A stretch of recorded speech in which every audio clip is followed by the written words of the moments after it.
olmadı, məni niyə yandırırsan? Cəhənnəm nə deməkdir ümumiyyətlə? Cəhənnəm məni qəbul eləmədiyinə görə sənə cəza verirəm deməkdir. Niyə? Cəhənnəm bilirsiniz nədir? Cəhənnəm insanın daxili pisliyi var, pis adam pisliyi. O pislik ki, insanın daxilində var, o qiyamətdə çıxır zahirə, sənin özünə əzab verir, özün özünə əzab verirsən. Cəhənnəm sənin pisliyinin təcəssümüdür. Cəhənnəm bu deməkdir. Sənin kimliyin sənə göstəricisidir. Bu ki, deyir, imansız cəhənnəmə gedir, ona görə yox ki, dəlil sübutları qəbul eləmədin, niyə qəbul eləmədin, səni cəhənnəmə aparıram? Ona görə ki, qəbul eləmədirsə göstərir ki, bu çox pis adamdır və öz pisliyi özünü yandırır. Bu çox pis adamdır. Bu çox pis adamdır. Yoxsa ki, məsələ dəlildə, sübutda deyil.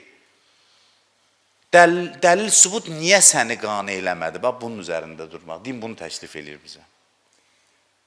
Dəlil, sübut niyə bunu qane elədi, səni qane eləmədi? Gid içivə baş vur və gör içində nə maniyələr var. Görəcəksən, nə qədər qorxulu, dəhşətli xislətlərin var sənin ki, Allah əleyhinə elmi nəzəriyyə yaradır.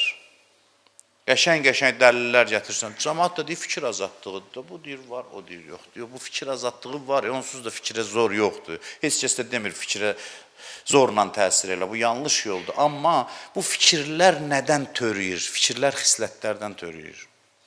Fikirləri yaradan xasiyyətlər mənəviyyatdır. Mənəviyyatdır. Bax, bu Quranın əsas tezisi budur. Bunu insanlar başa düşməyincə iman layiqli yeri tutmayacaq cəmiyyətdə.